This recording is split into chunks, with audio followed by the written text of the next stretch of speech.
Bostaph of Slayer. Thanks for watching hardrockhaven.net.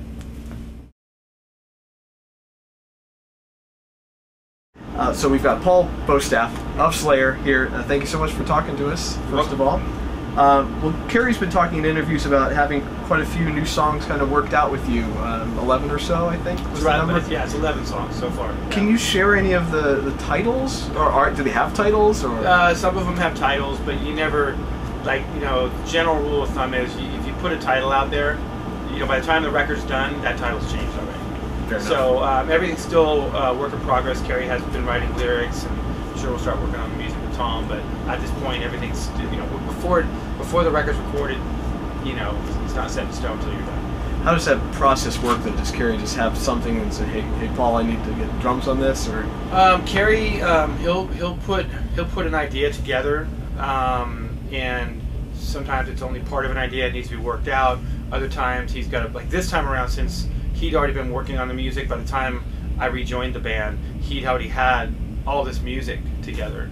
So it was really a matter of like him just showing me. He would show me the guitar tracks or whatever he had written, and then he'd let me kind of do whatever I do with my imagination, and then we'd come together and he'd tell me what he wants, and then we'd kind of like just put it together. Fair enough. Well, a few people have the thrash metal resume that you have. Is it ever strange to you how many different influential bands you've been a part of? It is now. I never really thought. I didn't think about it at all until.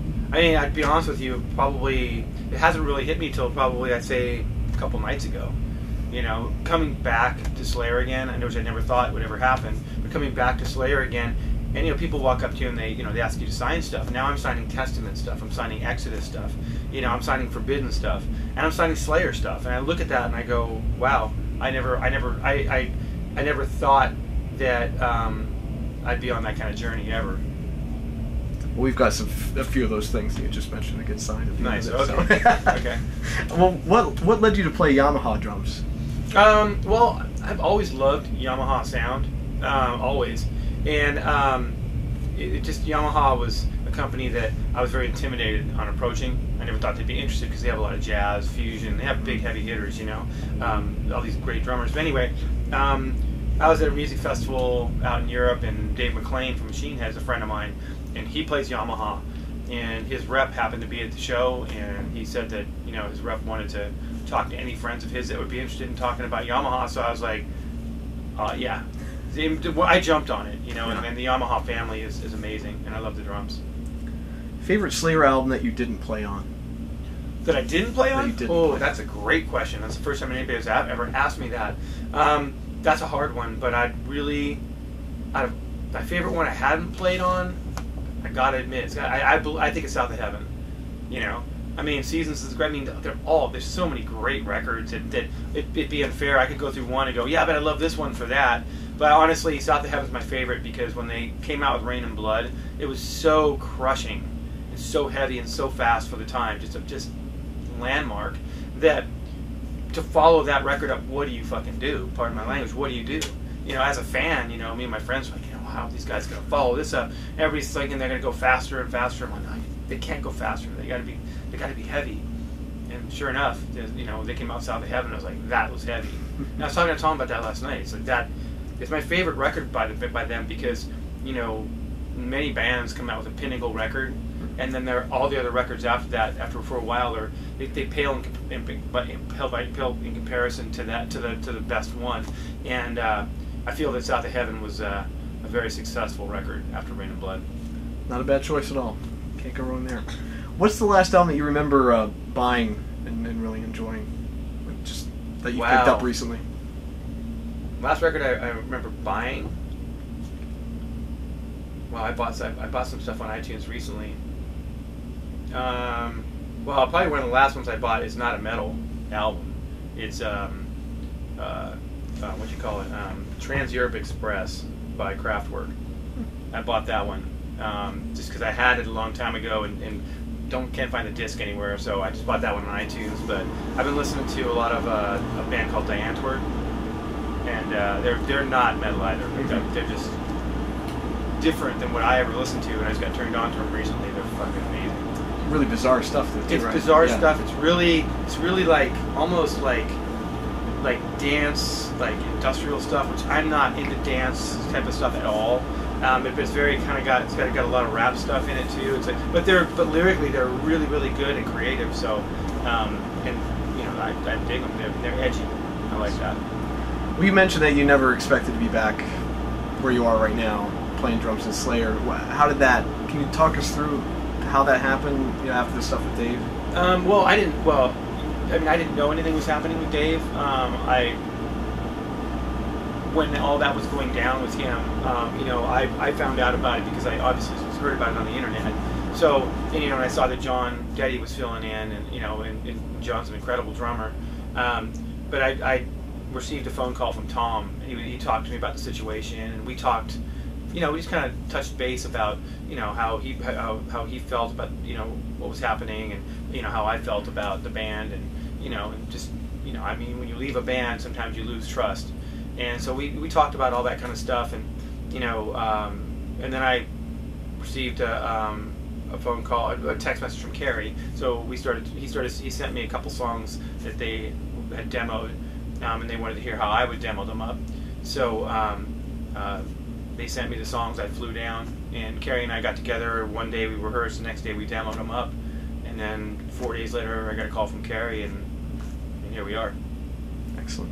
Well, you played on one of my favorite tours ever, the Metal Masters tour a few years back, yeah. 2008. Any fond memories of that tour? Any interesting stories from, I mean, legends that you were touring with other than Testament? Well, I mean, one story that just blew my frigging mind. You know, I mean, I'm a fan of all those bands that were on that tour, every single one of them. And so there's so many like people on that tour that I'll always remember as, you know, because they're heroes of mine, but they were just so like they just weren't assholes. And Mickey D being one of those guys, he's one of the greatest dudes on the planet. You know, he'll come into a room, he'll make you feel at home. Doesn't matter who you are, just a great guy. I was standing on the side of the stage for watching Judas Priest one night, and I mean, when I say side of the stage, I was off the stage. I wasn't on the stage. And their drum tech, this guy Paul Bostaph, he's waving me back while the set's going on, and I'm just looking, and I'm looking around. I'm the only guy standing there, but I'm going, who, me? And I'm like, me? He's like, yeah, come on up on stage. And I'm like, oh, no, I don't want to get in the way. I'll feel like a jerk. This is Judas Priest, you know, I'm a fan, you know. But so he's like, yeah, whatever. So he goes and does his thing, and then they come off stage for an encore. And I'm standing on Glenn and Ian's side of the stage. And so Glenn comes off and Ian comes off, and they hand their guitars to their tech. Well, Glenn walks, he gives his guitar to his tech, and he walks off the stage, down the stairs, and he starts talking to me. And I'm just like, and he during that week, this is when I was with Testament, during that week, we didn't get to sound check.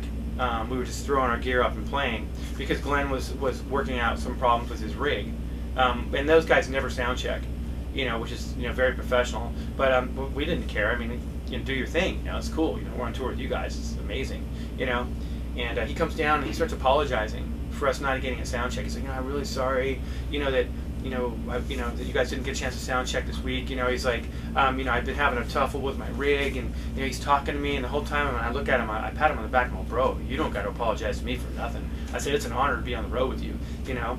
And the whole time he's talking to me, and then, you know, I hear the motorcycle start up for Hellbound for Leather, and then all of a sudden I got this sinking feeling. I'm like, holy crap, I'm gonna get fucking busted, because Glenn's sitting there talking to me, and he's like probably about 40 feet away from getting on stage, upstairs and walking up the stage, you know, and he's talking to me the whole time. Not even, you know, I'm kind of like, I'm going to shake him, go, dude, you got to get on stage, you know, but he's talking, and finally he's like, yeah, you know, just wanted to apologize, and shook my hand, and I'm all, bro.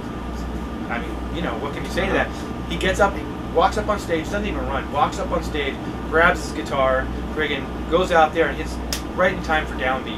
I mean, just didn't miss a beat, and I was just like, oh, that was the coolest thing that's ever happened to me. Cooler than hell. That's classy. It was very classy, and I just remember when he walked up on stage, I thought he would surely be late to start the song. Nope. He knew exactly what he was doing. It was killer. What all do you remember from your first Slayer show at Donington? Well, that wasn't my first Slayer show. Oh. Actually, I performed. Donington was the 8th show I did with them. Okay. We did 4 warm-up shows in California. We did one. We did one in San Jose, Santa Clara, which is my hometown. That was the first one. And then we did that one. We did San Diego. We did Tijuana, and then we flew to Europe. So we did 5 in Europe, and the Donington was the last one out of the 8. Still, an 8th show, something like Donington. It was crazy because I was truly not. I was so focused on not screwing up, because I had to. It wasn't like I was playing the songs. I was playing them, but I had to memorize everything Dave did, So and it was, and I practiced with the band and rehearsed. But now you're talking about trying to put on a live show and not screw up because everybody's watching you. And I've never had that much pressure on me, but I didn't feel the magnitude of that gig because I was so focused on one thing and one thing only, and that was to perform as best I possibly could Dave's parts. Makes sense. Your first record with them, Divine Intervention, starts off with some real intense double bass work on Killing Fields. Was that intentional to kind of announce you and let them reassure people that you could play with the frantic style that they're used to? What happened with that was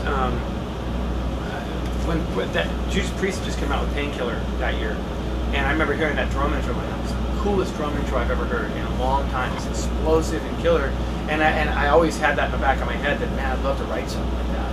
And so, but I never did. It was just always floating around in my mind. And we did the first track I ever recorded with them was a song called LA 92. We did it for the Judgment Night soundtrack. And they, the drum intro that's on that song is what the punk drummer played. I love that intro. I wanted to do that, but Jeff wanted to have. He said, "Dude, could you write a different intro or something?" And I told him, I go, "Well, I have this idea. Let me work on it over the weekend." So all weekend long, I worked on that drum intro. And then we came back in Monday, and I said, "Hey, before we started the song, we were Carrie, myself, and Jeff were rehearsing it. Before we started playing it that day, I'm okay. I got a drum intro, but I don't have it completely worked out. So you guys gotta just let me first few times we do it, it's gonna kind of be screwy, but whatever." So I did it, and then we went into the song, and Jeff stopped playing, and he looked at Carrie, and he looked at me, and he points at me, he goes, "I want that drum intro to be the drum intro for the album."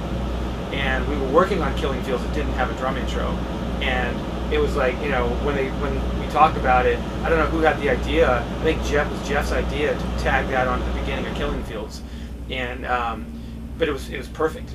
I mean, it was the perfect drum fill to start that whole song. So that was a culmination of it not being written for that song per se. It was just something that had been written, and it just Jeff loved it and wanted it to be, and that was Jeff's intention when he heard it, was like, that'd be perfect, the perfect way to tell the fans this is our new drummer.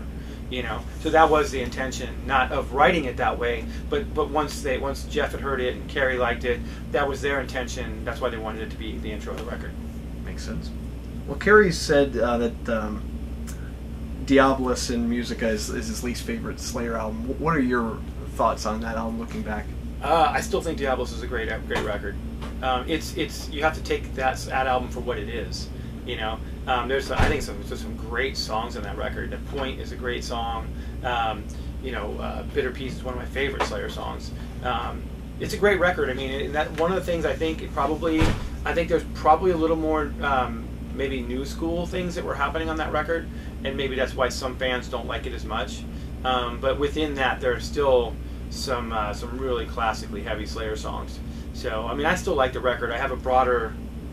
I guess I'm not as purist when it comes to. Well, to me, as long as it's a Slayer record, it's a Slayer record. That one was still a Slayer record to me. When I listen to it, I think that those I don't hear a band selling out. I still hear Slayer. So I love that record. South of Heaven. If I had to pick between the two, which one's my favorite record? It's still South of Heaven. So fair enough. Well, what's going on with your other band, Black Gates?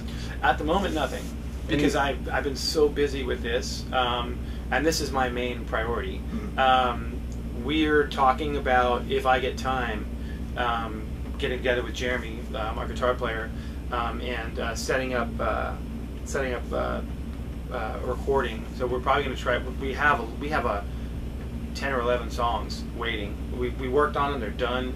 It's just, you know, we lost Dan Nelson, and, you know, then we had these songs sitting, and we started working on some more stuff. Now we have all these songs ready. We want to record 6 songs. We want to do an EP. We want to take the heaviest of the 6, and just put them out. You know, I mean, the work's been done already. So, you know, I'm hoping that between my scheduling with Carrie and being off the road, that Jeremy and I can get together and actually demo these, actually get the drum tracks recorded. Once the drum tracks are recorded, these guys can all record and do their thing. So I'm hoping that maybe mid next year, maybe earlier, maybe we'll have an EP out. So do you have a new vocalist now? No. Okay.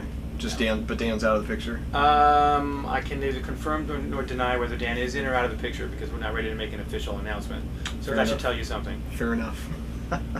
And last question here for you. Slayer fans can be pretty unforgiving.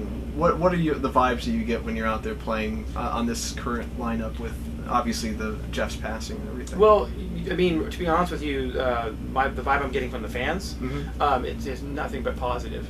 I mean, it's nothing but positive. There hasn't been one person who walked out of these shows unhappy.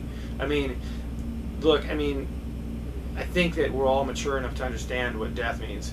You know, I mean, it's, you know, I mean, it's, you know, it's happened to other bands before, and we're like, I mean, you know, Jeff was a major part of this whole band, and to not have him around is really, it hasn't been easy for any of us, not even the fans, you know. So we're all in the same boat together, you know. But we've got to carry on, you know. I know that Jeff wouldn't want us to stop. So, and that being said, you know, we have the right guy that's standing in for Jeff. You know, I mean, Jeff wanted Gary to be the guy, and they're friends, and, you know, so it's you know, the reaction to what's going on. I understand that it's very strange. There's a lot of change that's gone on in a very like impossibly short period of time. You know, you lose Jeff and Dave's gone. It's like, that's half the band. Yeah. You know, so it's understandable. You know, but, you know, part of it is that, you know, I've kind of been here before, but the only thing is that Jeff was with us. You know, so but the fans are just, it's everybody that walks away from the show is happy. You know, the set list we've chosen is super heavy. It's relentless as hell. It's still Slayer, and that's the thing. You know, some guy asked me a question about, you know, in regards to what you're talking about, you know, and, you know, my whole thing was like, you know, it's like, you know, if I wasn't in the band and I was a fan, and I'm kind of in a really weird situation. I've always been a fan, but I'm also in the band, and in and out of the band I've been. The big question is, would I not want to hear this band perform live ever again? And as a fan, the answer is no. The band should carry on. Some people probably believe, and I think it's very fewer than it is many, that they just like, let's leave it alone. But I think they're the minority. I think the majority wants us to continue. So. Absolutely. Well, we're glad you are. We are. Paul, it's been an honor talking to you. Thanks so much for the time. You're welcome. Appreciate it. Cool.